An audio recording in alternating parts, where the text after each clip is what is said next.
Something changed. And you felt it. The coffee you've been buying for years doesn't taste bad. It hust doesn't taste like it used to. Most people blame themselves. They say their taste changed. Or they need a better machine. Or they just add more coffee and move on. That's the mistake. Big coffee brands don't stay the same forever. When they grow, they adjust.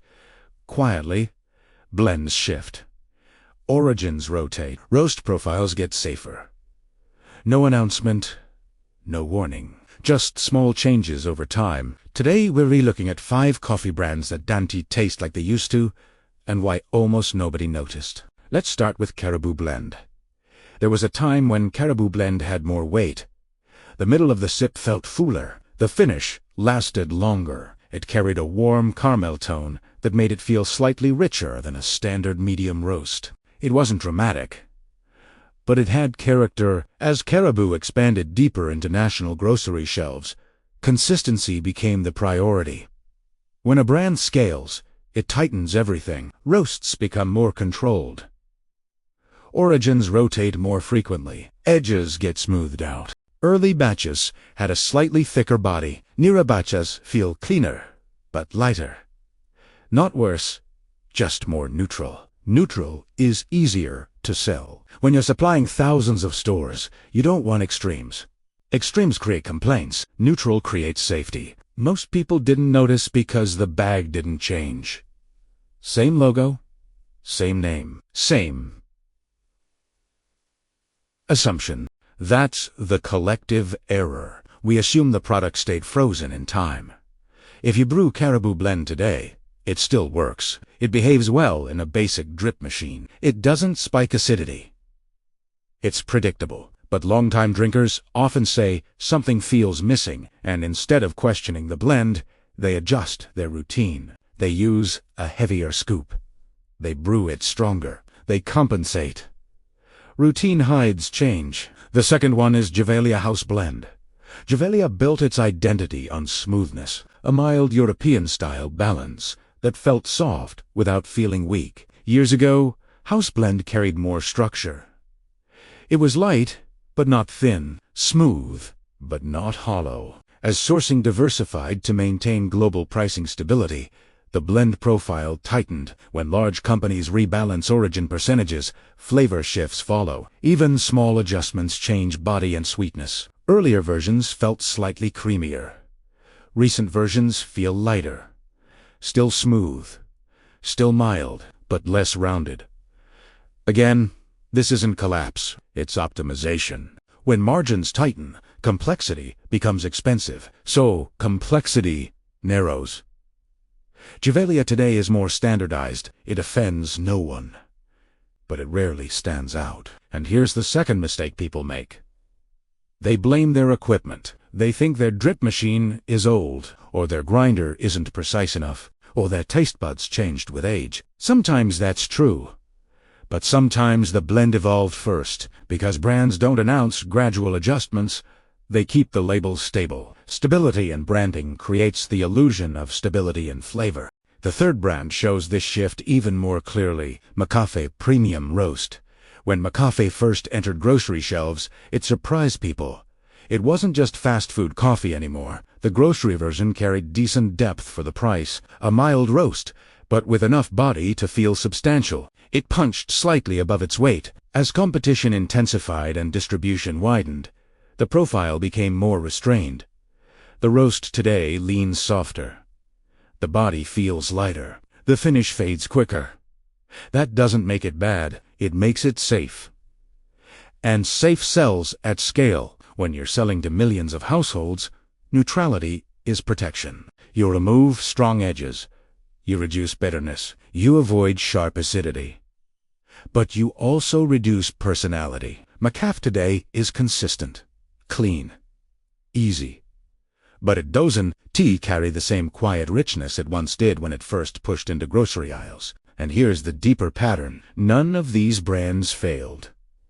They optimized. Optimization at scale usually means reducing variation. Reducing variation means reducing character. and most long-time coffee drinkers sense it, but can't explain it. Tehu Sai, it's not the same. They're not imagining it. The next two brands on this list show how scale and bulk economics change coffee in a different way, not just through simplification, but through structural sourcing decisions. And that's where the shift becomes even more obvious. The fourth brand is Kirkland Signature House Blend. Kirkland is different because it represents bulk economics. When you buy Kirkland coffee, you're buying volume. Large bags, competitive pricing, strong value perception, and for a long time, that value came with surprising depth. Earlier versions of Kirkland House Blend carried a darker, heavier body. It felt bold for a warehouse brand.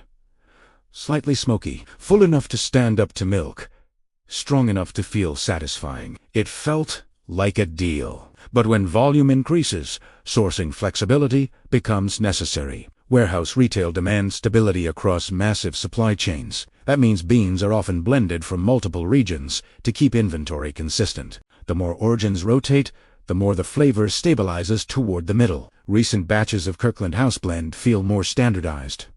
Still bold, still dark, but less layered. The body is slightly flatter.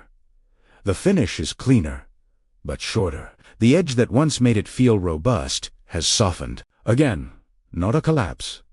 A smoothing. When you're serving millions of members, extremes create risk, and risk reduction becomes the real product. Most buyers won't detect the shift immediately. Kirkland still tastes like dark coffee. It still delivers strength. But longtime buyers often describe it as less punchy than it used to be. And here's where the quiet adjustment happens again. Instead of questioning the blend, people adjust dose. They use more grounds. They brew it stronger. They assume they just prefer bolder coffee now. But sometimes what changed wasn't their preference. It was the profile. Bulk retail demands predictability. Predictability reduces variation. Variation is where personality lives. The fifth brand on this list is Private Selection House Blend from Kroger. This one is interesting because it represents private label. Years ago, grocery store brands were considered lower tier, but Private Selection positioned itself as a premium store brand alternative. Early batches of House Blend carried more defined character than expected. Slightly brighter notes, a cleaner finish, and a surprisingly balanced middle. It felt like a smart buy. But private label brands operate under margin discipline. As supplier contracts shift and pricing pressure increases, blend compositions adjust. Private Selection today leans more controlled. The brightness is muted. The body feels slightly thinner.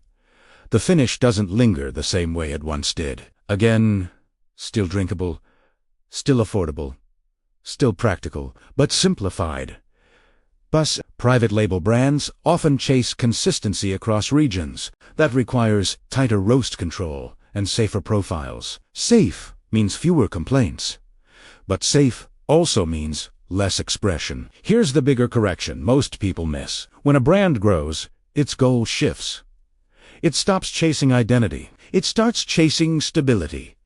Stability at scale requires compromise, and compromise rarely increases flavor depth. It usually narrows it. That's why so many longtime coffee drinkers feel something subtle changed across multiple brands at the same time, because many of these companies went through the same pressures. Higher bean costs, logistics disruptions, corporate restructuring, retail expansion, different brands. Same forces, and those forces push flavor toward the center. Not too bold, not too bright, not too risky. Middle ground coffee becomes the safest strategy. And for new customers, that's fine. But for people who've been drinking the same bag for 15 years, the difference registers. It's not nostalgia alone. It's gradual recalibration. And here's the part most people don't articulate. When coffee becomes slightly flatter, you drink more to compensate. When body feels thinner, you brew stronger. When finish fades faster, you take another sip sooner. Over time, that changes your relationship with it. You think your tolerance increased. Sometimes it did, but sometimes the product shifted first. This isn't about accusing brands of lowering quality. It's about understanding scale. Large-scale food production prioritizes repeatability over personality. Repeatability protects revenue. Personality creates volatility, and volatility scares corporations. Caribou simplified. Gevalia standardized. McCafe softened. Kirkland smoothed. Private selection narrowed. None of them collapsed. They optimized, and optimization at scale almost always means fewer edges. The collective mistake wasn't buying these brands. The mistake was assuming they would stay the same forever. When those variables shift, the cup shifts. Slowly, quietly. And if your morning routine is built on autopilot, you won't notice until one day you pause and think, this doesn't hit like it used to.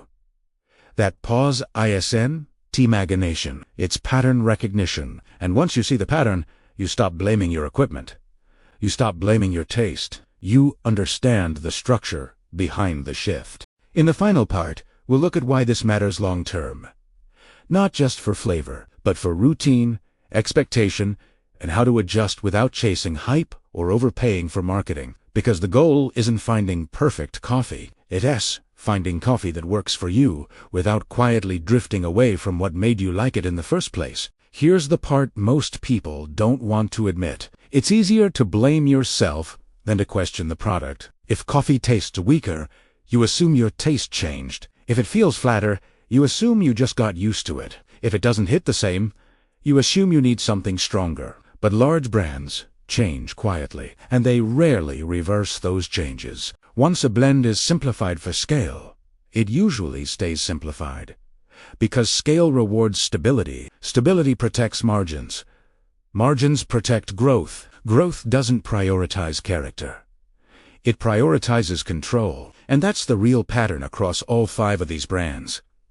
Caribou moved toward safer balance. Gevalia leaned lighter and more standardized. McCafe, softness to avoid sharpness. Kirkland smoothed its boldness. Private selection narrowed its edges. Different brands, same direction. Tegol va senti. To make them worse, the goal was to make them predictable across millions of buyers.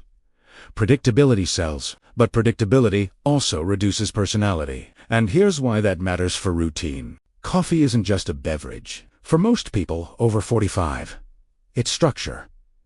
It's the first decision of the day. It's consistency. When that consistency shifts slightly, even if you don't consciously notice it, your routine feels subtly different. And when something in your routine feels weaker, you compensate. You brew stronger, you drink more, you chase the version you remember.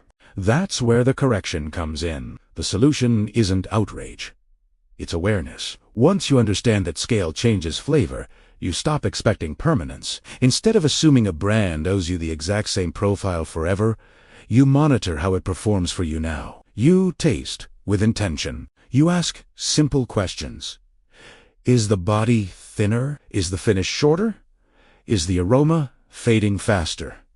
Not to complain, but to decide, because the mistake wasn't buying these brands. The mistake was assuming they wouldn't evolve. And here's something else most people don't consider. Your body adapts to patterns. When a coffee becomes flatter, you might increase quantity. When it becomes softer, you might drink faster. When it becomes more neutral, you might rely on it more often.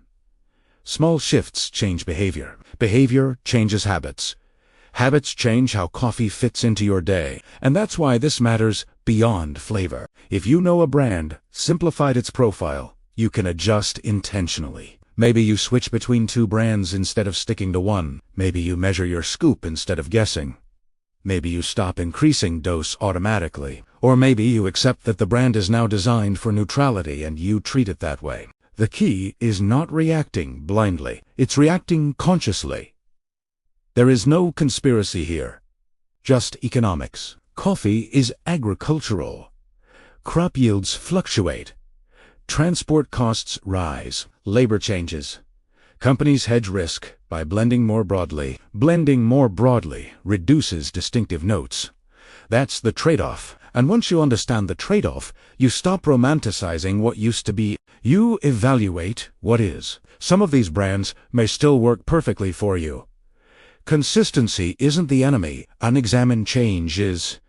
If Caribou feels lighter but still works, fine. If Javelia feels thinner but still suits your mornings, fine. If Kirkland still delivers strength at value pricing, fine. The point isn't to abandon them. The point is to recognize the shift. Because when you recognize the shift, you regain control of your routine. Instead of saying, coffee isn't the same anymore, and shrugging, you say, the blend evolved. Now I decide what to do.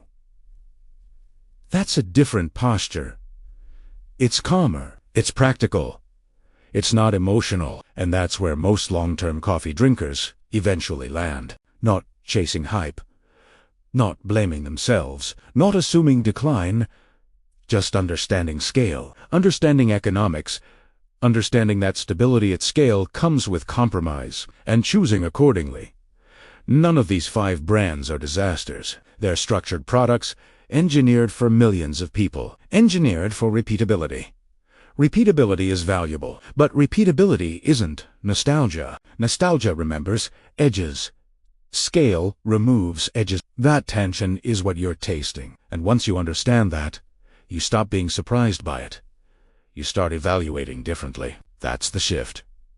Not in the coffee, in how you look at it, and once you look at it differently, your morning routine feels stable again. Not because the coffee went back to what it was, but because you stopped assuming it never changed.